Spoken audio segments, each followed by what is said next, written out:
তো নিকৃষ্ট বাচ্চা, ছি ছি ছি ছি, এত বড় বেয়াদব। এই বেয়াদব মুসলমানের সমাজে থাকে একদিনও ভাবে না যে আমি এটা যে চুল রাখলাম এটা তো বেঈমানের চুল।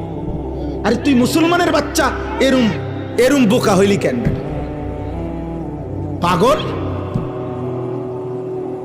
মাতাল, একবারও ভাবলা না কার চুল রাখলা, কার মতো সাজলা?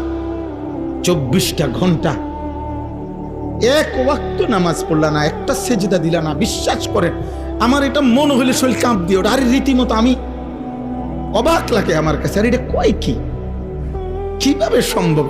এটা মানুষের বাচ্চা কেমনে হয় আমি এটা বুঝিয়ে না। এটা এক ওয়াক্ত নামাজ পড়ে না, মুসলমানের ঘরে এত বড় জানোয়ার। আস্তাগফিরুল্লাহ, আস্তাগফিরুল্লাহ, আস্তাগফিরুল্লাহ। আহ